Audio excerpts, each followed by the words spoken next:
તો hello guys ને જય શ્રી રામ। આપણી ડેલી લાઈફમાં તમારું હાર્દિક સ્વાગત છે। અને આજના વ્લોગમાં હું તમને બતાવવાનો છું સુરતમાં કેવું વાતાવરણ છે। અત્યારે તો વાતાવરણ છે ને જોરદાર છે। તમે જોઈ શકો છો વરસાદ કેવો આવવાનો છે એ કઈ ખબર નથી, પણ તમે છેલ્લે સુધી બન્યા રહેશો ને તો તમને બધું બતાવી દે। ને અત્યારે આપણે છે ને સ્કૂલનો સમય થઈ ગયો છે ને અત્યારે વરસાદ નથી આવતો, હું તમને મળું સ્કૂલે આવીને। તો ગાઈસ તમને બધાને તો ખબર જ હતી મારે પોલીસ બનવાનું હતું ને આ વાત દુઃખથી કહેવામાં આવે છે કે મારે સ્કૂલે રજા હતી ને હું સ્કૂલેથી પાછો વહી આવ્યો। ત્યારે ये क्या है? તો ગાઈસ આમે આપણે રજા પડી ગઈ છે ને આપણે પોલીસ બનવાનું સપનું પણ તૂટી ગયું। તમે માનતા હશો એક દીમાં હું ફેર પડી, એક દીમાં ઘણો ફેર પડી જાય। તમને શું ખબર હવે પાછા એમ ન કહેતા અમે ભણતા જ નથી। कौन है ये लोग, कहां से आते हैं? તમે ભણતા હોય તો કોમેન્ટમાં કહેતા જાજો હું ભણું છું એમ, નકર પછી મને તો ખબર પડી જ જશે કે કેટલા લોકો ભણતા નથી। તો હવે આપણે કરી લેવી નાસ્તો, બહુ ભૂખ લાગી ગઈ છે। સવારનો આપણે નાસ્તો પણ નતો કર્યો તો આપણે નાસ્તો કરવા બેસી જાવી। ફાઇનલી ગાઈસ આપણે નાસ્તો કરવા બેસી ગયા। તમે જોઈ શકો છો હું ને માપા બેઠા છીએ। નાસ્તામાં શું હતું તમને ખબર છે? ચા હતો અને અમે કાલ છે ને અમે મોલમાંથી ખારી લીધી એટલે ખારી પણ હતી। માપા નાસ્તો કરવા બેસી ગયા છીએ ને આપણે એવો નાસ્તો કરી લઈએ। તો ગાઈસ નાસ્તો કરી લેવી ને પછી આપણે છે ને મસ્તીના બાબલા જેવા તૈયાર થઈ જાવી ને क्या बात, ये बात है? अरे सर क्या बात है? એટલે કે મસ્તીના તૈયાર થઈ જાય ને પછી આપણે બહાર જાશું સુરતમાં વાતાવરણ જોવા।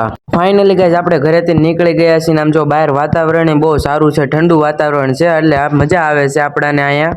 બાકી તો દેહમાં કેવું વાતાવરણ છે એ કોમેન્ટમાં કહેજો, ભૂલતા નહીં દેહમાંથી મારો બ્લોગ જોતા હોય ને તો ગાઈસ શરૂઆતમાં હું તમને એક એવી વસ્તુ બતાવવાનું છું કે ત્યાં એટલું બધું પાણી અહીંયા ભરાણું હતું ને તો ગાઈસ તમે એની વાત જ પૂછો માં। જો ગાઈસ આ જગ્યા જેટલી છે ને તમને દેખાય છે ને અત્યારે પાણી નથી, પણ હાલ પમદી એટલો વરસાદ આવ્યો હતો કે સામેનો જો તમને હોટલો દેખાય છે ને ત્યાં એટલું પાણી ભરાઈ ગયું હતું ને કે છે ને દુકાનમાં લગભગ અડધું પાણી વહી ગયું હતું। ગાઈસ તમે સાચું તો માનતા નહીં હોય, ત્યાંથી બ્લોગ ઉતારું છું કોમેન્ટમાં કહેજો ને અત્યારે આપણે બીજી જગ્યાએ જઈશું જોવા ત્યાં પાણી છે કે નહીં। તો ગાઈસ અહીંયા પણ પાણી નથી, તમે જોઈ શકો છો હસોડું પાણી જ નથી, બધે પાણી વહી ગયું છે। લગભગ મ્યુનિસિપાલિટી વાળા આવ્યા હતા ને મ્યુનિસિપાલિટી કે નગરપાલિકા વાળા જે આવ્યા હતા ને એને બધું પાણી છે ને ગટરમાંથી બધું જવા દીધું હશે। અને સામે તમને જે મંદિર દેખાશે ને ત્યાં આપણે જવાનું છે, એ સાઈડે પાણી છે કે નથી। ને બીજી વાત એ કે તમે ઇન્સ્ટાગ્રામ જોતા હોય તો ઇન્સ્ટાગ્રામમાં તમને બહુ રીલો આવતી હશે એ આપણે સુરતના વરસાદની। ફાઇનલી ગાઈસ આપણે એ મંદિરે આવી ગયા છીએ ને મંદિરમાં કયા ભગવાન છે એ પણ તમને બતાવું ચાલો ગાઈસ। અને સુરતમાંથી બ્લોગ જોતા હોય તો આ મંદિર ક્યાં આવેલું છે ને કઈ જગ્યા છે ને એ પણ કોમેન્ટમાં કહેતા જજો ભૂલતા નહીં। આપણે દાદરા ચડવા મળ્યા તમે જોઈ શકો છો। અને શરૂઆતમાં આપણે કરવાના છે ખોડિયારમાં ના દર્શન। મેં તો દર્શન કરી લીધા છે, તમે આગેથી દર્શન કરી લીધા, તમે પાસેથી દર્શન કરી લો, જોઈ શકો છો આ ખોડિયારમાંનું મંદિર છે ને આપણે દર્શન કરી લીધા। હવે જઈશું આપણે દેવોના દેવ એટલે કે હર હર મહાદેવના દર્શન કરવા, જોઈ શકો છો